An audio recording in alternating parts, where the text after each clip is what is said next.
আমাদের এই বিচিত্র পৃথিবীতে এমন অনেক ধরনের ঘটনা ঘটে যা আমরা নিছক কল্পনা বলেই ধরে নিই। এই যেমন ধরুন তন্ত্র সাধনা। তন্ত্র সাধনার আমরা কতটাই বা জানি? এই সাধনার নিগূঢ় তত্ত্বগুলো আমরা না জেনেই অনেকাংশে কল্পনা বলে ধরে নিই। আজ এরকমই একটা গল্প আপনাদের শোনাবো। মিস্টেরিয়াস অডিও স্টেশনের আজকের এই গল্পের নাম হলো তারানাথ তান্ত্রিক ও মধুসুন্দরী দেবী, যা বিভূতিভূষণ বন্দ্যোপাধ্যায় রচনা করেছেন। পরবর্তীকালে তারানাথের গল্পগুলি লিখে গেছেন তার সুযোগ্য পুত্র তারাদাস বন্দ্যোপাধ্যায়। শুনতে থাকুন মিস্টেরিয়াস অডিও স্টেশনের আজকের গল্প, বিভূতিভূষণ বন্দ্যোপাধ্যায় রচিত তারানাথ তান্ত্রিক ও মধুসুন্দরী দেবী। সেদিন হাতে কোনো কাজকর্ম ছিল না। সন্ধ্যার পর মাঠ থেকে ফুটবল খেলা দেখে ধর্মতলা দিয়ে ফিরছিলাম। মোহনবাগান হেরে যাওয়াতে মনও বেশ ছিল প্রফুল্ল। কি আর করি, ধর্মতলার মোড়ের কাছে মটলেনে তারানাথ তান্ত্রিকের বাড়ি গেলাম। তারানাথ একাই ছিল। আমায় বলল, এসো এসো হে, দেখো নেই বহুকাল, কি ব্যাপার? কিছুক্ষণ গল্পগুজবের পরে উঠতে যাচ্ছি, এমন সময় ঘোর বৃষ্টি নামল। তারানাথ আমায় এই অবস্থায় উঠতে দিল না। আমি দেখলাম বৃষ্টি হঠাৎ থামবে না। তারানাথের বৈঠকখানায় বসে আমরা দুজনে গল্পই শুরু করি। বৃষ্টির সময় মনে কেমন এক ধরনের নির্জনতার ভাব আসে। বৃষ্টি না থাকলে মনে হয় শহর শুদ্ধ লোক বুঝি আমার ঘরে এসে ভিড় করবে। কেউ না আসলেও মনের ভাব এমনই থাকে। কিন্তু বৃষ্টি নামলে মনে হয় এই বৃষ্টি মাথায় কেউই আসবে না। সুতরাং আমার ঘরে আমি একা। তারানাথের সঙ্গে সেদিন মনে হলো আমরা দুজন ছাড়া সারা কলকাতা শহরের যেন কোথাও লোক নেই। সুতরাং মনের ভাব বদলে গেল। এদিকে সন্ধ্যাও নামলো। জীবনের অদ্ভুত ধরনের অভিজ্ঞতার কাহিনী বলবার ও শোনবার প্রবৃত্তি উভয়েরই জাগল। ঘোর বৃষ্টিমুখর আষাঢ় সন্ধ্যায় আমরা মোহনবাগানের শোচনীয় পরাজয়, ল্যাংড়া আম অতিরিক্ত সস্তা হওয়ার ব্যাপার, চৌরঙ্গীর মোড়ে ওবেলাকার বাস দুর্ঘটনা প্রভৃতি নানারূপে কথা বলতে বলতে হঠাৎ কোন সময় নারী প্রেমের প্রসঙ্গে এসে পড়লাম। তারানাথ বেশ বড় জ্যোতিষী ও তান্ত্রিক হলেও সুখদেব যে নয় বা কোনো কালে ছিল না, এ কথা আগের গল্পটাতে বলেছি। আশা করি আপনারা ভোলেননি। নারীর সঙ্গে সে যে বহু মেলামেশা করেছে এ কথা বলাই বাহুল্য। সুতরাং তার মুখ হইতেই এই বিষয়ে কিছু রসালো অভিজ্ঞতার কথা শুনব। এরূপ আশা করা আমার পক্ষে সম্পূর্ণ স্বাভাবিকই ছিল, কিন্তু তার পরিবর্তে সে এ সম্বন্ধে যে অসাধারণ ধরনের অভিজ্ঞতার কাহিনীটি বর্ণনা করল, তার জন্য সত্যি বলছি আদেও প্রস্তুত ছিলাম না। আর একটা কথা, তারানাথকে দেখে বা তার মুখে কথা শুনে আমার মনে হয়েছিল একটা কি ঘোর দুঃখ মনে সে চেপে রেখেছে। অনেকবার তন্ত্রশাস্ত্রের কথাবার্তা বলতে গিয়ে যেন কি একটা বলি বলি করেও বলেনি। আজ বুঝলাম তারানাথের তান্ত্রিক জীবনের অনেক কাহিনী সে আমার কাছে যেন কাহারও কাছে বলে নাই। হয়তো সেগুলি ঠিক বলবার কথাও নয়, কারণ সে কথা বলা তার পক্ষে কষ্টকর। তাছাড়া আমার মনে হয় লোককে সেসব গল্প বিশ্বাস করানোও শক্ত। আমি বললাম, জ্যোতিষী মহাশয়ের এ সম্বন্ধে অভিজ্ঞতা নিশ্চয়ই আছে অনেক, কি বলেন? তারানাথ বলল, অভিজ্ঞতা একটাই আছে, সেটা বড় মারাত্মক রকমের অদ্ভুত। প্রেম কাকে বলে বুঝেছিলাম সেবার, এখন কিন্তু সেটা স্বপ্ন বলে মনে হয়। শোনো তবে। আমি বাধা দিয়ে বললাম, কোনো ট্র্যাজিক গল্প বলবেন না। প্রথম প্রেম হলো একটি মেয়ের সঙ্গে, সে মারা গেল। এই তো, ও ঢের শুনেছি। তারানাথ হেসে বলল, ঢের শোনোনি, শোনো, কিন্তু বিশ্বাস যদি না করো তাও আমায় বলবে। এরকম গল্প বানিয়ে বলতে পারলে একজন লেখক হয়ে যেতুম হে। দু একজন নিতান্ত অন্তরঙ্গ বন্ধু ছাড়া এ কথা কারোর কাছে বলিনি। ঠিক এই সময় বাড়ির ভেতর থেকে তারানাথের বড় মেয়ে চারু ওরফে চারি 2 পেয়ালা গরম চা ও 2খানি পরোটা ও আলু ভাজা আনলো। চারি 10 বছরের মেয়ে। তারানাথের মতোই গায়ের রং বেশ উজ্জ্বল, মুখ চোখ মন্দ নয়। আমায় বলল, কাকাবাবুর লেসের কাপড়ের ছবিটা আনলেন না? চারির কাছে কথা দিয়েছিলাম ধর্মতলার দোকান থেকে তার জন্য উল বোনার একটি ছবি ও প্যাটার্নের নকশা কিনে দেবো। বললাম, আজ ফুটবলের ভিড় ছিল, কাল এনে দেবো ঠিক। চারি দাঁড়িয়েছিল। তারানাথ বলল, যা, তুই চলে যা, দুটো পান নিয়ে আয়। মেয়ে চলে গেলে আমার দিকে চেয়ে তারানাথ বলল, ছেলে পিলের সামনে সেসব গল্প। চাটা খেয়ে না, পরোটা খানা। না না, ফেলতে পারবে না, ইয়াং ম্যান তোমরা এখন। খাওয়ার বেলায় অমর, ওই বৃষ্টির জলেই হাত ধুয়ে ফেলো। চা খাওয়ার পর তারানাথ গল্প বলতে আরম্ভ করলো। বীরভূমের শ্মশানের যে পাগলির অদ্ভুত কাণ্ড সেবার গল্প করেছিলাম, তার ওখান থেকে তো চলে এলাম সেই কাণ্ডের পরে। কিন্তু তন্ত্রশাস্ত্রের প্রতি আমার একটা অত্যন্ত শ্রদ্ধা হয়ে গেল তারপর থেকে। নিজের চোখে যা দেখলুম তা তো আর বিশ্বাস না করে পারি না। একটা পাগলির কথা থেকে বুঝেছিলুম। পাগলি আমায় ইন্দ্রজাল দেখিয়েছিল নিম্নতন্ত্রের সাহায্যে, কিন্তু সে তো ব্ল্যাক ম্যাজিক ছাড়া উচ্চতন্ত্রের কথাও বলেছিল। ভাবলাম দেখি না কি আছে এর মধ্যে। গুরু খুঁজতে লাগলুম। খুঁজলে কি হবে, ও পথের পথিকের দর্শন পাওয়া অত্যন্ত দুর্লভ। এই সময় বহু স্থান ঘুরে বেরিয়ে আমার দুটি মূল্যবান অভিজ্ঞতা হলো। প্রথম, ধুনি জ্বালানো সাধুদের মধ্যে শতকরা 99 জন ব্যবসাদার। ধর্ম জিনিসটা এদের কাছে একটা বেচা কেনার বস্তু। ক্রেতাকে ঠকবার বিপুল কৌশল ও আয়োজন এদের আয়ত্তাধীনে। দ্বিতীয়, সাধারণ মানুষ অত্যন্ত বোকা। এদের ঠকানো খুব সহজ, বিশেষত ধর্মের ব্যাপারে। যাক, ওসব কথা। আমি ধুনি জ্বালানো ব্যবসাদার সাধু অনেক দেখলুম, ইন্স্যুরেন্স দালাল দেখলুম, দৈবী ওষুধের মাদুলি বিক্রেতাকে দেখলুম, সাধু বেশি ভিক্ষুক দেখলুম। সত্যিকার সাধু একটাও দেখলুম না। এই অবস্থায় বরাকর নদীর ধারে শালবনের মধ্যে একটি ক্ষুদ্র গ্রামের সীমায় এক মন্দিরে আশ্রয় নিয়েছি। শীতকাল, বনের ডালপালা কুড়িয়ে আগুন করবার জোগাড় করতে যাচ্ছি।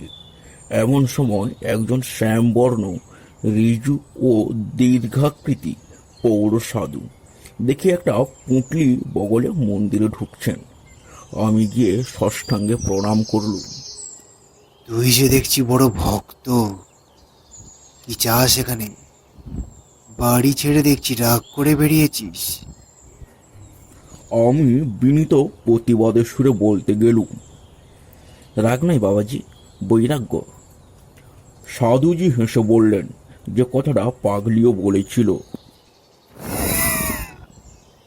ওহে ছোকরা, সাধু হব বললে কি হওয়া যায়? তোর মধ্যে ভোগের বাসনা এখনো পুরো মাত্রায় রয়েছে। সংসার ধর্ম করবে যা। মন্দির থেকে কিছু দূরে ছাতিম গাছের তলায় সাধুর পঞ্চমন্দির আসন। 5টি নরমুণ্ডু পেতে তৈরি। সাধু রাতে সেখানে নির্জনে সাধনা করেন, তাও দেখলুম। মনে ভারী শ্রদ্ধা হলো। সংকল্প করলুম, এ মহাপুরুষকে ছেড়ে কোথাও যাচ্ছি না এবার। কিছুদিন লেগে রইলাম তার পিছনে। তার হোমের কাঠ ভেঙে এনে দেই 3 মাইল দূরের কুসুমবনি বলে গ্রাম থেকে। তার চাল ডাল কিনে আনি। গ্রামের সকলের মুখে শুনলুম সাধুটি বড় একজন তান্ত্রিক। অনেক অদ্ভুত ক্রিয়াকলাপ তার জানা আছে। তবে পাগলির কাছে যেতে লোক যেমন আমায় ভয় দেখিয়েছিল, এখানেও তেমনি ভয় দেখালো। বললে, বলি, তান্ত্রিক সাধু সন্ন্যাসীদের বিশ্বাস করো না বেশি। ওরা সব পারে। একটু সাবধান হয়ে চলো, নইলে বিপদে পড়ে যাবে। শীঘ্রই ওদের কথার সত্যতা একদিন বুঝলুম। গভীর রাত্রিতে আমার ঘুম ভেঙে গিয়েছে। সেদিন শুক্লপক্ষের রাত্রি, বেশ ফুটফুটে জ্যোৎস্না। মন্দির থেকে ছাতিম গাছের দিকে চেয়ে দেখি সাধু বাবাজি কার সঙ্গে পঞ্চমুণ্ডের আসনে বসে কথা বলছেন। কৌতূহল হলো, এত রাতে কে এলো এই নির্জন নদীর তীরে, জঙ্গলের মধ্যে? কৌতূহল সামলাতে না পেরে এগিয়ে গেলুম। অল্প দূর গিয়েই যা দেখলুম, তাতে আর এগিয়ে যেতে সংকোচ বোধ হলো। সঙ্গে সঙ্গে রীতিমতো আশ্চর্য হয়ে গেলুম। সাধু বাবাজি এত রাতে একজন মেয়ে মানুষের সাথে কথা বলছেন। গাছের আড়াল থেকে মেয়ে মানুষটাকে আমি খানিকটা অস্পষ্টভাবে দেখে আমার মনে হলো মেয়েটি যুবতী এবং পরমা সুন্দরী। এত রাতে গুরুদেব কোন মেয়ের সঙ্গে কথা বলছেন? সেই মেয়েটি এলোই বা কেমন করে একা এই নির্জন জায়গায়? যাই হোক, বেশি দূর অগ্রসর হলেই ওরা আমার টের পাবে। মনে কেমন ভয়ও হলো। সেদিন চলে এলুম। তার পরের দিন রাতে আমি ঘুমলুম না। গভীর রাতে উঠে পা টিপে টিপে বাইরে গিয়ে গাছের আড়াল থেকে উঁকি মেরে দেখি, কাল রাতের চেয়ে মানুষটি আজও এসেছে। ভোর হবার কিছু আগে পর্যন্ত আমি সেদিন গাছের আড়ালে রইলাম। ফর্সা হবার লক্ষণ হচ্ছে দেখে সাহস হলো না। মন্দিরে গিয়ে নিজের বিছানায় শুয়ে ঘুমিয়ে পড়লাম। পরদিন রাতেও আবার অবিকল তাই। একদিন আরও একটা জিনিস লক্ষ্য করলাম, যে মেয়ে মানুষটির সঙ্গে কথা হচ্ছে তার পরনের বস্ত্রাদি বড় অদ্ভুত ধরনের। সে যে কোন দেশের বস্ত্র পরেছে, সেটা না শাড়ি, না ঘাগরা, না জাপানি কিমোনো, না মেমেদের গাউন। অজানা যদিও ভারী চমৎকার মানিয়েছেও বটে। সেদিন আরও একটা কথা মনে হলো, মেয়ে মানুষটি যেই হোক, সে জানে আমি রোজ গাছের আড়ালে দাঁড়িয়ে দাঁড়িয়ে ওর দিকে চেয়ে থাকি। কি করে আমার এ কথা মনে হলো তা আমি বলতে পারবো না, কিন্তু এই কথা আবছাভাবে আমার মনের মধ্যে উদয় হওয়ার সঙ্গে সঙ্গে মনে কেমন একটু ভয়ও হলো। সরে পড়ি বাবা, কি দরকার এসবের মধ্যে থেকে। কিন্তু পরদিন রাতে এক সময় আর শুয়ে থাকতে পারলাম না। নিশ্চিন্ত মনে উঠে যেতেই হলো। সেদিন আরেকটি জিনিস লক্ষ্য করলাম, মেয়ে মানুষটি যখন থাকে তখন এক ধরনের খুব মৃদু সুগন্ধ যেন বাতাসে পাওয়া যায়। এ কদিন এই গন্ধটা পেয়েছি, কিন্তু ভেবেছিলুম কোনো বন্য ফুলের গন্ধ হয়তো। আজ বেশ মনে হলো গন্ধের সঙ্গে সঙ্গে ওই মেয়েটির উপস্থিতির একটা সম্বন্ধ বর্তমান। এরকম চলল আরও দিন 10-12। তারপরে সাধুর ডাক গেল বরাকরনা কোডারমার এক গাড়োয়ালি জমিদার বাড়িতে, কি শান্তি সস্তয়ন করার জন্যে। সাধুজি প্রথমে যেতে রাজি হয়নি। 2-3 তাদের লোক ফিরে গিয়েছিল, কিন্তু তৃতীয়বারে জমিদারের ছোট ভাই নিজে এসে পালকি নিয়ে সাধুকে অনেক খোসামত করে নিয়ে গেলেন। মনে মনে ভাবলুম, আর কিছু নয়, সাধুজি যে মেয়েটিকে ছাড়া একটি রাত্রিও বাইরে কাটাতে রাজি নন। কিন্তু নিকটে কোথাও বস্তি নাই, মেয়েটি আসেই বা কোথা থেকে? আর সাধারণ সাঁওতাল বা বিহারি মেয়ে নয়। আমি অনেকবার দেখেছি মেয়েটিকে এবং প্রত্যেকবারই আমার দৃঢ় বিশ্বাস হয়েছে এ কোনো বড় ঘরের মেয়ে। যেমনি রূপসী তেমনি তার অদ্ভুত ধরনের অতি চমৎকার এবং দামি পরন পরিচ্ছদ। হঠাৎ আমার মনে একটা দুষ্টু বুদ্ধি জাগলো। আমার মনে হয়েছিল মেয়েটিকে সাধুজির হয়তো খবর দেওয়ার সুযোগ হয়নি। দেখাই যাক না আজ রাতে আসে কিনা। তখন ছিল অল্প বয়স, তোমরা একে বলো রোমান্স। আর তখন যে আমার যথেষ্টই ছিল, এতে তুমি আমাকে দোষ দিতে পারো না। নির্দিষ্ট সময়ের কিছু আগে রাতে সেদিন আমি নিজেই গিয়ে পঞ্চমন্ডির আসনে বসে রইলাম। মনে ভয়ানক কৌতূহল, দেখি আজ মেয়েটি আসে কিনা। কেউ কোনো দিকে নেই, নির্জন রাত্রি। মনে একটু ভয়ও হলো, এ ধরনের কাজ কখনো করিনি, কোনো হাঙ্গামায় আবার পড়ে না যাই। তখন আমি অপরিণত বুদ্ধি, নির্বোধ যুবক মাত্র। তখন ঘুণাক্ষরেও যদি জানতাম অজ্ঞাতসারে কি ব্যাপারের সম্মুখীন হতে চলেছি, তবে কি আর ছাতিম তলায় একা পঞ্চমন্ডির আসনে বসতে যাই? তাও নয় আমার অদৃষ্টের লিপি। সে রাত্রির জের আমার জীবনে আজও মেটেনি। আমার মনের শান্তি চিরদিনের জন্য হারানোর সূত্রপাত ঘটেছিল সেই কাল রাত্রে। তা কি আর তখন বুঝেছিলাম? যাক ও কথা। রাত ক্রমে গভীর হলো। পূব দিকের গাছপালার আড়াল থেকে চাঁদ উঠতে লাগলো একটু একটু করে। আমার ডাইনে বরাকর নদী, দুই পাড়েই শিলাখণ্ড ছড়ানো, তার উপর জ্যোৎস্না এসে পড়ল। সেই নদীর পাড়েই ছাতিমতলা ও পঞ্চমন্ডির আসন। আমি যেখানে বসে আছি, আমার বাঁ দিকে খানিকটা ফাঁকা ঘাসের মাঠ, তারপর শালবন শুরু হয়েছে। হঠাৎ সামনের দিকে চেয়ে আমি চমকে উঠল। আমার সামনে সে মেয়েটি কখন এসে দাঁড়িয়েছে, এমন নিঃশব্দে, এমন অতর্কিত ভাবে যে আমি একেবারেই কিছু টের পাইনি। অথচ আগেই বলেছি, আমার একদিকে বরাকর নদীর জ্যোৎস্না, ওটা শিলাবৃষ্টিত পার, আরেকদিকে ফাঁকা মাঠ। আসনে বসে পর্যন্ত আমি সতর্ক দৃষ্টি রেখেছি মাঠের দিকে। নদীর দিক থেকে আমার কাছে কারো আসা সম্ভব নয়। মাঠের দিক থেকে এলে কেউ দৃষ্টি এড়ানোর কথা নয়। মেয়েটি যেখানে দাঁড়িয়ে সেখানে আধ সেকেন্ড আগেও কেউ ছিল না। আমি জানি আধ সেকেন্ড পরেই সেখানে জলযন্ত্র একটি রূপসীমের আবির্ভাব আমার কাছে সম্পূর্ণ ইন্দ্রজালের মতো ঠেকলো বলেই আমি চমকে উঠলাম। সঙ্গে সঙ্গে সেই মৃদু মধুর সুগন্ধ, আমার সারা দেহ মন অবশ আচ্ছন্ন হয়ে উঠল। আমার জ্ঞান বোধ হয়েছিল না। তারপর এক সেকেন্ড, তারপরে কি ঘটলো আমি আর কিছুই জানি না। যখন আমার আবার জ্ঞান ফিরে এলো, তখন ভোর হয়ে গিয়েছে। উঠে দেখি সারা রাত্রি পঞ্চমন্ডির আসনেই আমি অজ্ঞান হয়ে পড়েছিলাম। নৈশ শীতল বায়ুতে বাইরে সারা রাত পড়ে থাকার দরুন গায়ে ব্যথা হয়েছে, গলা ভার হয়েছে। উঠে ধীরে ধীরে মন্দিরে চলে এলাম। এসে আবার শুয়ে পড়লাম। আমার মনে হলো আমার জ্বর হবে, শরীর এত খারাপ।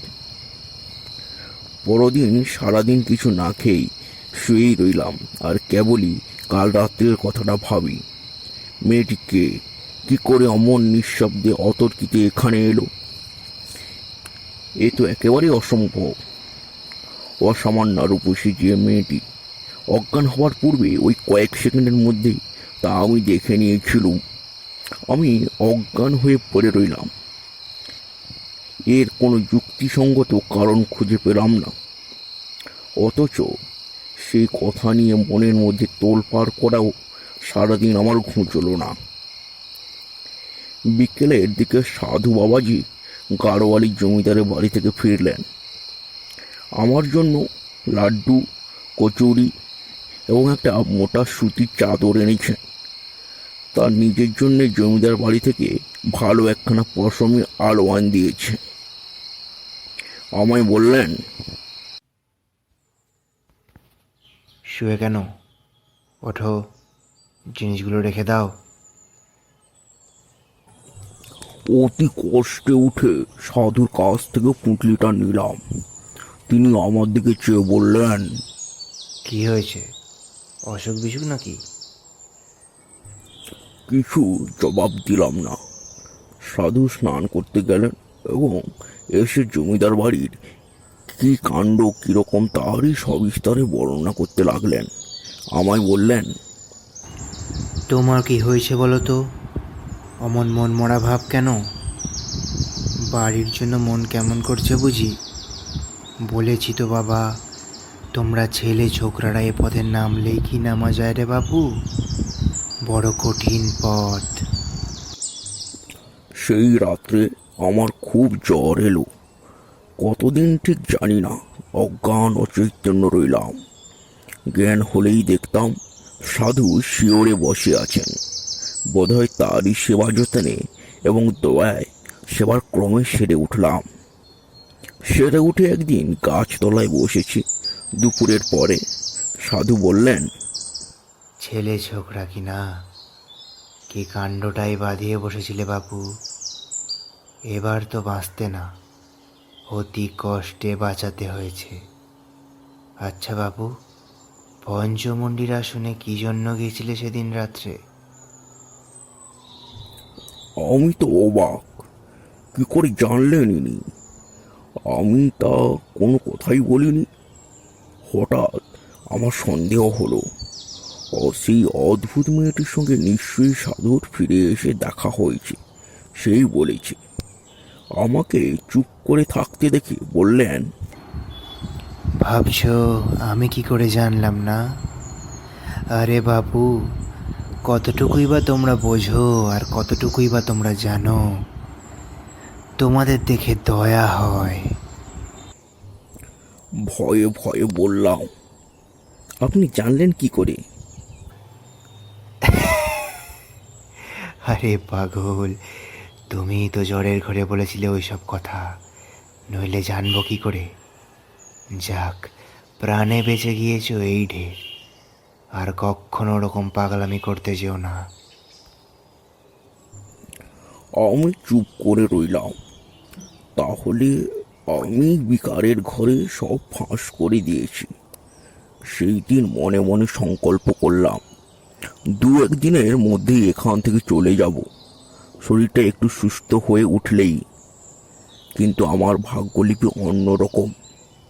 সাধু বাবাজি তার পরদিন পাহাড়ি বিচ্ছুতে কামড়ালো, কিন্তু যন্ত্রণায় অজ্ঞান হয়ে গেলেন। আমি 5 মাইল দূরবর্তী মিহিজাম থেকে ডাক্তার ডেকে আনি, তার সেবা করি। দিন রাত জেগে 3 দিন পর তাকে সারিয়ে তুলি।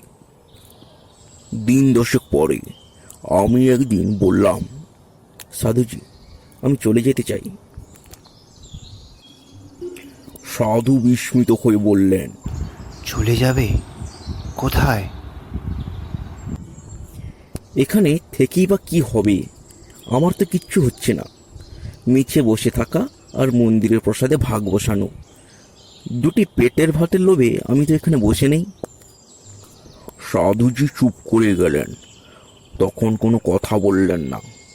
সন্ধ্যার কিছু আগে আমায় ডেকে তিনি কাছে বসালেন, বললেন, ভেবেছিলাম এ পথে তোমায় নামাবো না, কিন্তু তুমি দুঃখিত হয়ে চলে যাচ্ছ, সেটা বড় কষ্টের বিষয় হবে আমার পক্ষে।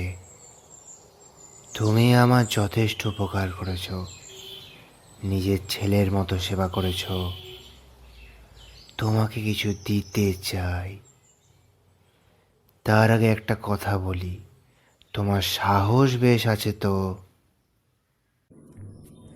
বললুম, আগে হ্যাঁ, এর আগেও আমি বীরভূমের এক শ্মশানে তন্ত্র সাধনা করেছি। তারপর সেই শ্মশানের পাগলি ও তার অদ্ভুত ক্রিয়াকলাপের কথা বললাম। এতদিন পরে আজ প্রথম সাধুকে পাগলির কথা বললাম। সাধু অবাক হয়ে বললেন, সে পাগলিকে তুমি চেনো?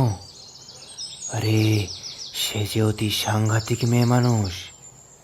তুমি তার হাত থেকে এত সহজে উদ্ধার পেয়েছো, সে কেবল তোমার পূর্বজন্মের পুণ্য। ওর নাম মাতু পাগলি, মাতঙ্গিনী। ও নিম্ন শ্রেণীর তন্ত্রে ভয়ানকভাবে সিদ্ধ। ওর সংস্পর্শে গিয়ে পড়েছিলে, কি সর্বনাশ! ওকে আমরা পর্যন্ত ভয় করে চলি। কেমন জানো? যেমন লোকে পাগলা শিয়াল, কুকুর কি গোখরো সাপকে ভয় করে, তেমনি ও সে জাতীয়। অসাধারণ ক্ষমতা ওর নিম্নতন্ত্রের। ওর ইতিহাস বড় অদ্ভুত, সে একদিন বলবো। কতদিন ছিলে ওর সাথে? প্রায় 2 মাস। সাধুজি বললেন, যখন ওর সঙ্গে ছিলে তখন কিছু কিছু অধিকার হয়েছে তোমার। তোমাকে আমি মন্ত্র দেব, কিন্তু তুমি যুবক, তোমার মনের ভাব আমি জানি। তুমি কি জন্য রাত্রে পঞ্চমুণ্ডির আসনে গিয়েছিলে বলো তো? আমি লজ্জায় মাথা নিচু করে রইলাম। মনের গোপনে পাবনি। যদি পঞ্চমুণ্ডের আসনে বসে থাকি, তবে সেই অপরিচিতা নিশাবিহারিণী রূপসীর টানে যে একথা গুরুস্থানীয় ব্যক্তির কাছে স্বীকার করব কেমন করে? সেই দিন সাধু অতি অদ্ভুত ও গোপনীয় কথা আমায় বললেন, কিন্তু একটা কথা তুমি জানো না, সেটা আগে বলি। তুমি সেদিন রাত্রে যাকে ছাতিমতলায় বসে দেখেছিলে, তিনি তোমার আমার মতো কোনো দেহধারী মানুষ নন। শুনে তো মশাই আমার গা শিউরে উঠল। দেহধারী জীব নয় বলে কি রে বাবা? তবে কি ভূত পেতনি নাকি? সাধুজি বললেন, তোমায় এ কথা বলতাম না যদি না শুনতাম তুমি মাতু পাগলির সঙ্গে ছিলে। আচ্ছা, শুনে যাও। আমার গুরুদেব ছিলেন কালিকানন্দ ব্রহ্মচারী। হুগলি জেলার জেজুর গ্রামে তার মঠ ছিল। মস্ত বড় সাধক ছিলেন। কুলাঁড়ব আর মহাডামর, এই 2 শ্রেষ্ঠ তন্ত্রে তার সমান অধিকার ছিল। মহাডামর তন্ত্রের একটি নিম্ন শাখার নাম হলো ভূতডামর। আমি তখন যুবক, তোমার মতোই বয়স। স্বভাবতই আমার ঝোঁক গিয়ে পড়ল ভূতডামরের ওপর। গুরুদেব আমার মনের গতি বুঝতে পেরে ও পথ থেকে ফেরাবার যথেষ্ট চেষ্টা করেছিলেন, কিন্তু তাই কি হয়? অদৃষ্ট লিপি তবে আর বলছে কাকে? এই যেমন তোমার। আমি বললাম, ওপর থেকে ফেরাতে চেষ্টা করেছিলেন কেন? ও পথ প্রলোভনের পথ, বিপদের পথ। ভূতরামর তন্ত্র নানা প্রকার অশরীরী উপদেবীদের নিয়ে কারবার করে। তন্ত্রের ভাষায় এদের আমরা বলি যোগিনী। জপে ও সাধনার বশবর্তী হয়ে এদের মধ্যে যে কেউ, যার সাধনা তুমি করবে, সে তোমার আপন হয়ে থাকতে পারে। নানাভাবে এদের সাধনা করা যায়। কিঙ্কিনী দেবীকে মাতৃভাবে পেতে হয়, কনকবতী দেবীকে পাওয়া যায় কন্যাভাবে, কিন্তু বাকি সব যোগিনীদের যে কোনোভাবেই সাধনা করা যায়, যে কোনোভাবেই পেতে পারা যায়। এই সব যোগিনীদের কেউ ভালো, কেউ মন্দ। এদের জাতি নেই, বিচার নেই, ধর্ম নেই। কোনো গণ্ডি বা বাধ্যবাধকতার মধ্যে এরা আবদ্ধ নন। ভূতডামরে এই সাধনার ব্যাপারে বলে দেওয়া আছে। ভূতডামরের প্রথম শ্লোকই হল, অখ্যাত সংপ্রবখ্যামি যোগিনী সাধনোত্তমাম সর্বসার্ধনাং নামং দেহিং সর্বসিদ্ধিম অধিজ্ঞহা মহাবিদ্যা দেবনাপ্যিম দুর্লভা। তুমি সেদিন যাকে দেখেছিলে, তিনি এই রকম একজন জীব। তোমার সাহস থাকে সে মন্ত্র আমি তোমায় দেব, কিন্তু আমার নিষেধ যদি শোনো এ পথে নেমো না। এতটা বলে সাধুজি ভালো করেননি। আমার কৌতূহল বাড়িয়ে দিয়ে তিনি আমায় আর কি সামলে রাখতে পারেন? আমি নাছোড়বান্দা হয়ে পড়লাম। মন্ত্র নেবই। সাধুজি বললেন, তবে কনকবতী দেবীর মন্ত্র নাও, কন্যা ভয় পাবে দেবীকে। আমি চুপ করে রইলুম। তিনি আবার বললেন, তবে কিঙ্কিনী সাধনার মন্ত্র? আহ, কি বিপদেই পড়েছি বুড়ো সাধুটাকে নিয়ে। অন্য যোগিনীদের দেখতে দোষ কি? সাধু আমায় চুপ করে থাকতে দেখে বললেন, বেশ, আমি তোমাকে মধু সুন্দরী দেবীর সাধনার মন্ত্র দিচ্ছি। একে কন্যাভাবে, ভগিনীভাবে বা ভার্যাভাবে পেতে পারো। তবে আমার যদি কথা শোনো, কখনো ভার্যাভাবে পেতে যেও না। এর বিপদের দিক বলি। ভার্যাভাবে সাধনা করলে তিনি তোমায় প্রণয়ের মতো দেখবেন, কিন্তু এরা মহাশক্তিশালিনী যোগিনী, সাধারণ মানবী নন। এদের আয়ত্তের মধ্যে রাখা বড় শক্ত। হয় তোমাকে পৃথিবীর মধ্যে সর্বাপেক্ষা সুখী মানুষ করে রাখবে, নয়তো একেবারে উন্মাদ করে ছেড়ে দেবে। সামলাতে পারা বড় কঠিন। সাধুজি আমায় মন্ত্র দিলেন এবং বললেন, বাবা, এই জায়গা থেকে তোমায় চলে যেতে হবে। তোমায় এখানে আমি আর রাখতে পারিনি। এক জায়গায় দুজন সাধকের সাধনা হয় না।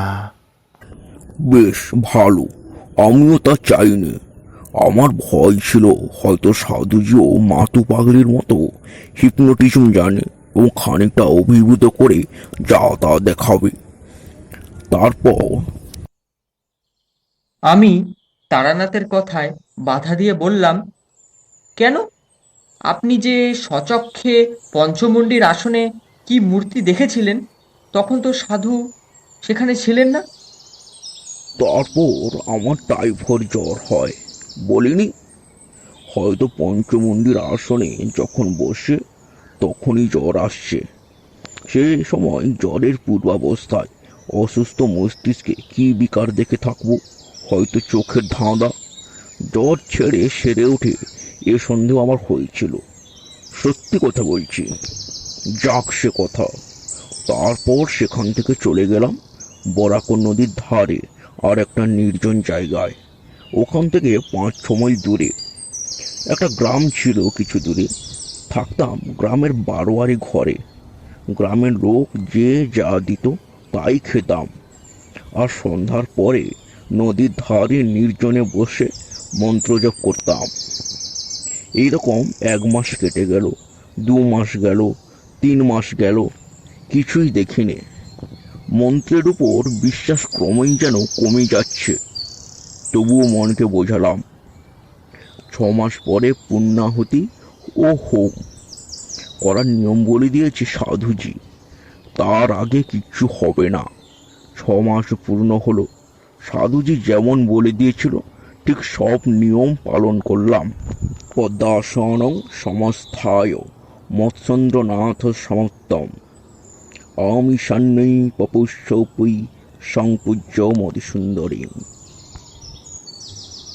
বরাকর নদীর তীরে বসে ভাত রাঁধলু, কই মাছ পোড়ালু। আঙট পাতার পাতায় ভাত ও পোড়া মাছের নৈবেদ্য দিলাম।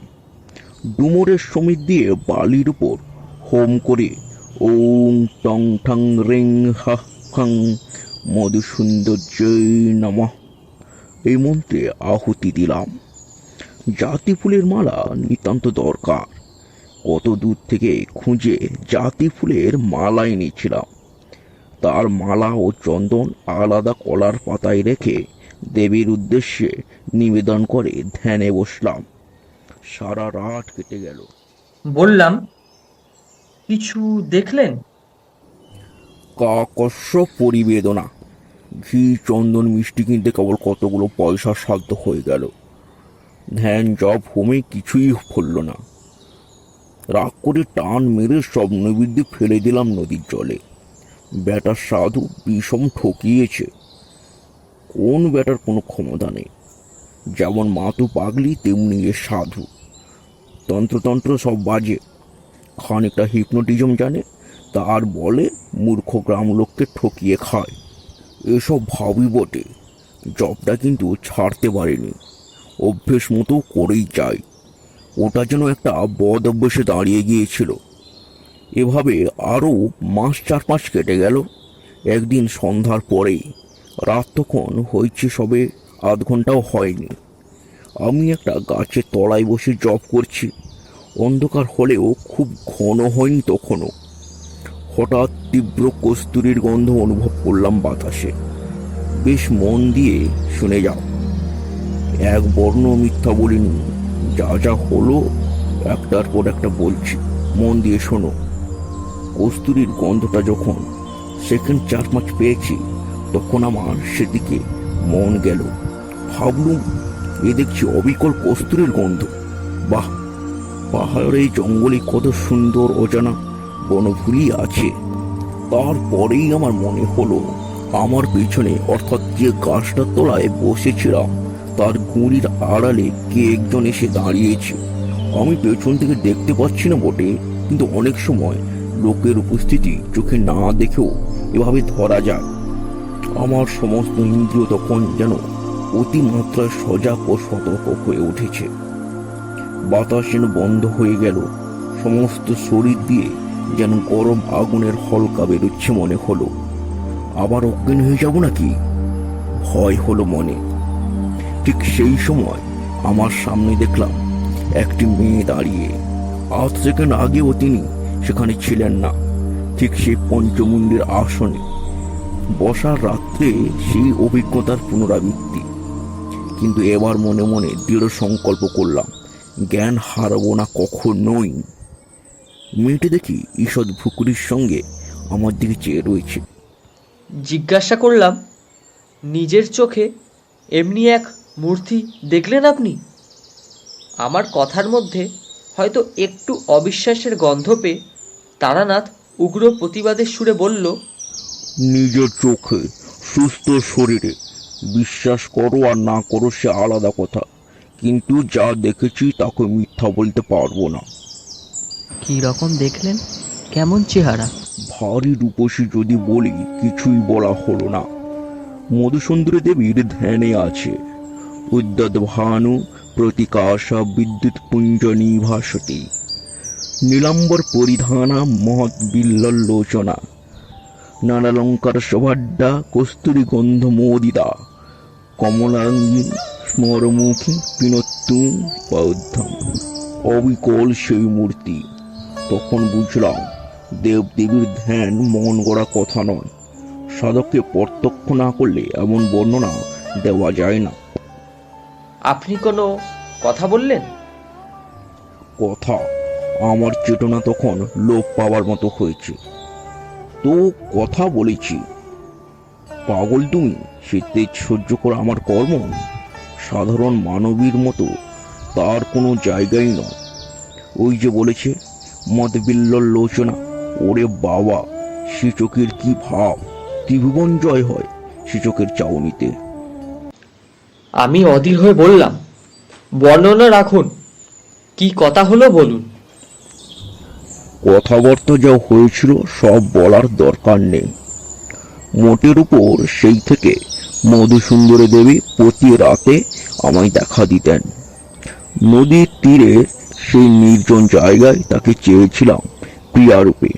বলাই বাহুল্য, সাধুর কথা কে শোনে? তখন শীতকাল, বরাকর নদীর জল কম হয়েছে অনেক। জলের ধারে জলজ লিলি গাছ শুকিয়ে হলদে হয়ে এসেছে।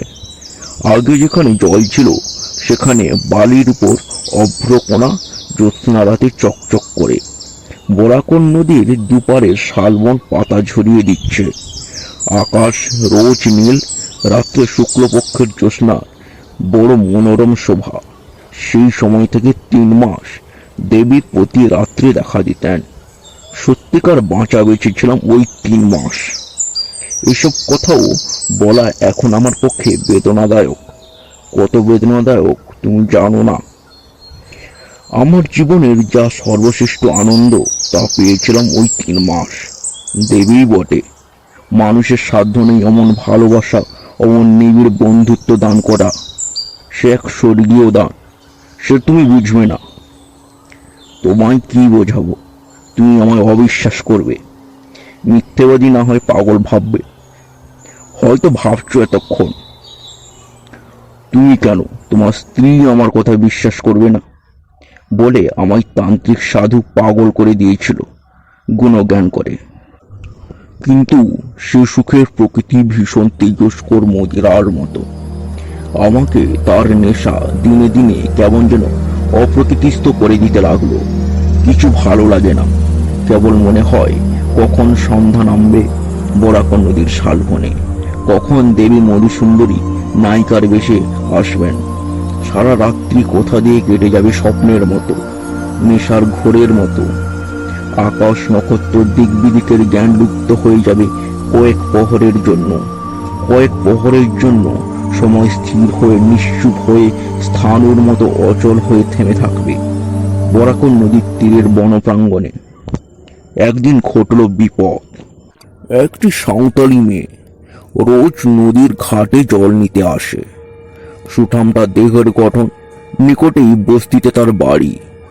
অনেকদিন থেকে তাকে দেখছি, সেও আমায় দেখছে। সেদিন জল নিয়ে ফিরে যাচ্ছে আমার তাদের বাঁকা বাংলায় বললে, ছেলে হয়ে হয়ে মারা যায়, তার মাদুলি আছে তোমার কাছে সাধু বাবা? এমন ভাবে করুণ সুরে বললে আমার মনে দয়া হলো। মাদুলি দিতে জানি একথা বলিনি, তবে তার সঙ্গে কিছুক্ষণ গল্প করেছিলাম। তারপর সে চলে গেল। মধুসুন্দরী দেবীকে সেদিন দেখলাম অন্য মূর্তিতে। কি ভ্রুকুটি কুটিল দৃষ্টি, কি ভীষণ মুখের ভাব। সে মুখের ভাব তুমি কল্পনা করতে পারবে না। চণ্ডিকা দেবী রোষ কটাক্ষে যেন লোল জিহা করলানি প্রচণ্ড কাল ভৈরবী মূর্তির সৃষ্টি হয়েছিল, এও যেন ঠিক তাই। সেদিন বুঝলুম, যার সঙ্গে মেলামেশা করি সে মানুষ নয়, মানুষের পর্যায়ে সে পড়ে না। মানবী রাগ যতই করুক সে করলানি হয় না, পিশাচি হয় না, মানবই থেকে যায়। ভীষণ প্রতিগন্ধে সেদিন শালবন ভরে গেল। প্রতিদিনের মতো কস্তুরীর সুবাস কোথায় গেল মিলিয়ে। তারপর এলেন মধুসুন্দরী দেবী। দেখেই মনে হলো এরা দেবীও বটে, বিদেহী পিশাচিও বটে। এদের ধর্ম নেই, সব পারে এরা। যে হাতে নায়িকার মতো ফুলের মালা গাঁথে, সে হাতেই বিনা দ্বিধায় বিনা অনুশোচনায় নিমেষে ধ্বংস করতে এরা অভ্যস্ত। আমার ভীষণ ভয় হলো। পিশাচি মধুসুন্দরী তা বুঝে বললে, ভয় কিসের? বললুম, ভয় কই, তুমি রাগ করছো কেন? খল খল অট্টহাস্যের নির্জন অন্ধকার ভরে গেল। আমি শিউরে উঠলাম। পিশাচি বললে,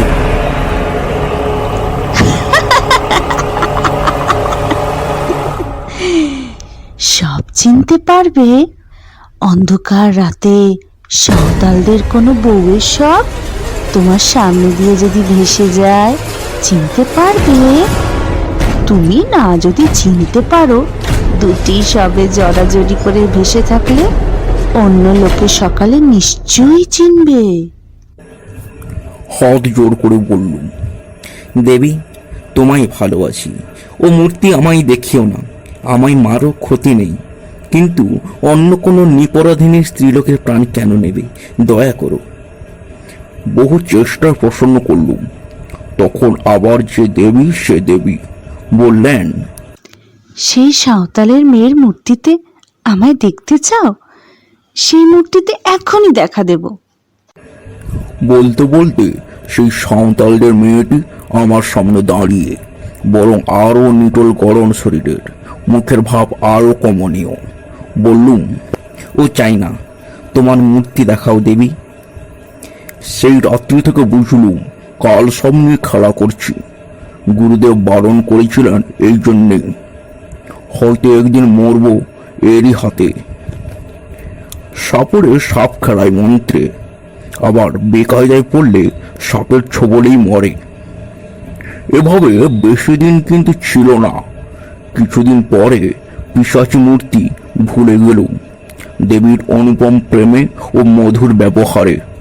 তাতেও বুঝলুম এ সাধারণ মানবী নয়, অমানসিক ধরনের এদের মন।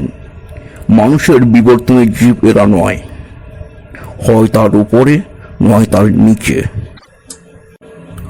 একদিন দেবী আমায় বললেন, আর কিছুদিন যাক, তোমায় বহু দূরে নিয়ে যাব। কোথায়?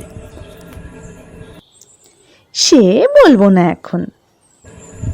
কত দূরে? কোন দিকে? এত দূরে, এমন দিকে যা তুমি ধারণাও করতে পারবে না। তবে তোমার ভাগ্যে আছে কি তা? সব ভুলে গেলাম আবার। পিশাচিনী মধুসুন্দরী তখন কোথায় মিলিয়ে গেছে আমার সামনে।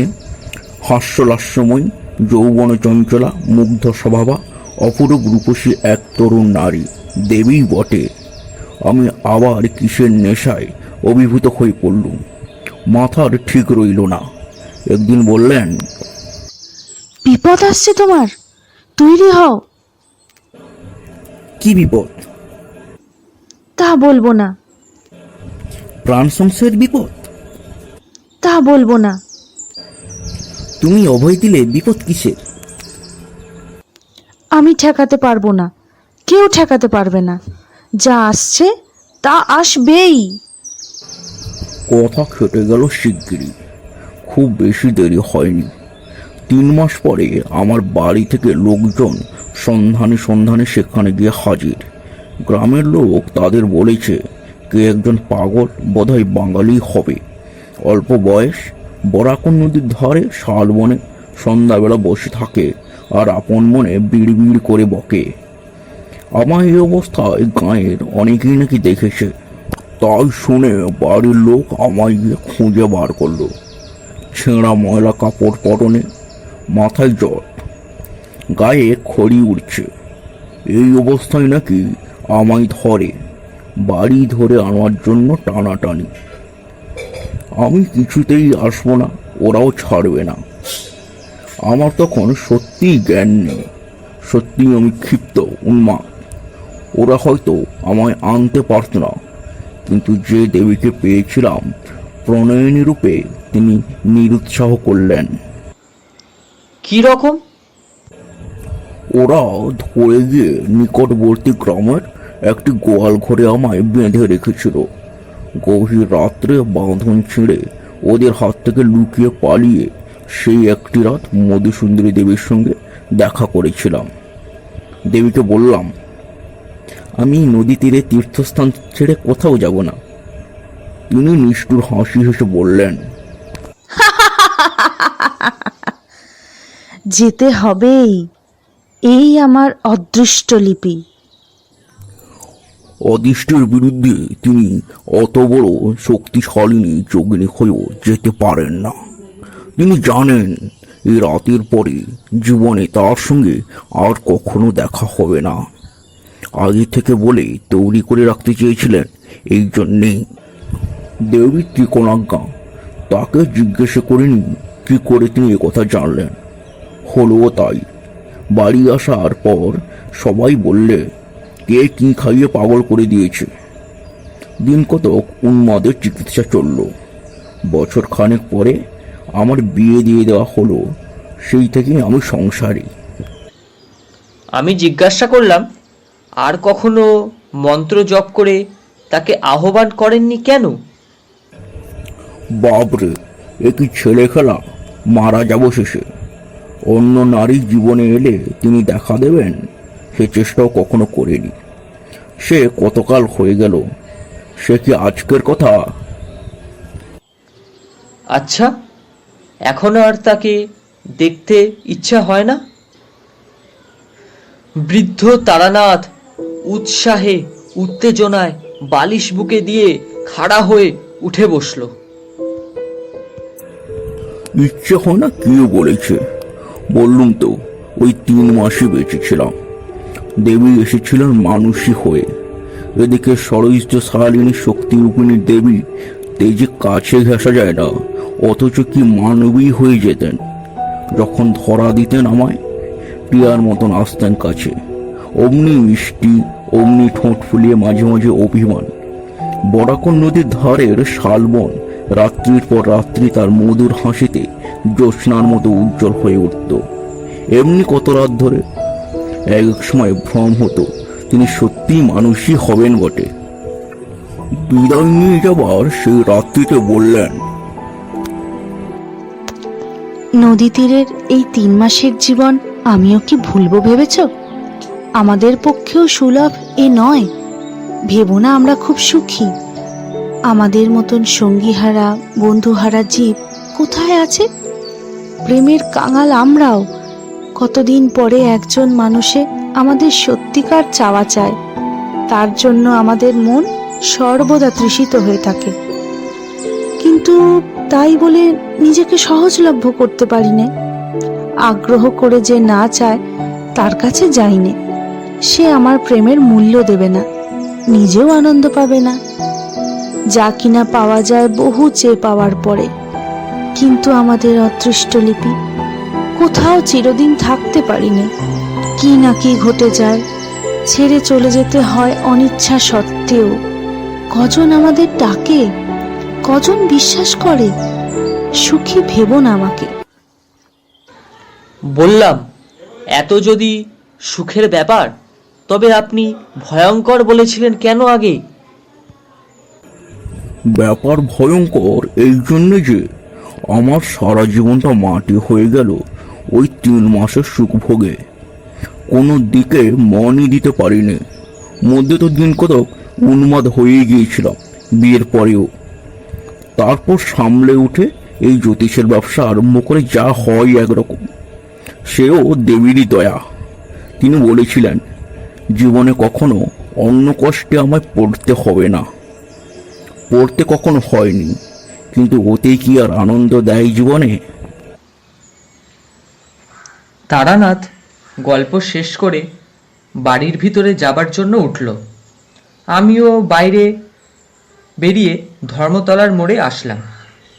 এত অদ্ভুত অবাস্তব জগৎ থেকে বিংশ শতাব্দীর বাস্তব সভ্যতার জগতে এসে যেন হাঁপ ছেড়ে বাঁচলাম। যতক্ষণ তারানাথ গল্প বলছিল ততক্ষণ ওর চোখ মুখের ভাবে ও গলার স্বরে গল্পের সত্যতা সম্বন্ধে অবিশ্বাস জাগেনি। কিন্তু ট্রামে উঠেই মনে হলো, কি মনে হলো তার নাই বা বললাম। শুনছিলেন মিস্টেরিয়াস অডিও স্টেশনের আজকের গল্প বিভূতিভূষণ বন্দ্যোপাধ্যায়ের তারানাথ তান্ত্রিক ও মধুসুন্দরী দেবী। গল্পটির বিভিন্ন চরিত্রে তারানাথ তান্ত্রিকের ভূমিকায় ছিলেন সোহমজ্যোতি জানা, সাধুর ভূমিকায় ছিলেন জর্জ সাহা, মধুসুন্দরী দেবী তারানাথের মেয়ে চারু ও সাঁওতালি মেয়ের ভূমিকায় ছিলেন রূপা ব্যানার্জি, এবং জনৈক ভদ্রলোক ও গল্পের সূত্রধার হিসেবে ছিলাম আমি, অ্যাস্ট্রো হাজরা। গল্পটি কেমন লাগলো তা জানান আমাদের ভিডিওর কমেন্ট বক্সে। আপনাদের সঙ্গে আমাদের আবার দেখা হবে কোনো এক বিশেষ মুহূর্তে, এবং সঙ্গে থাকবো এই রকমই কোনো এক বিশেষ গল্প নিয়ে। ধন্যবাদ।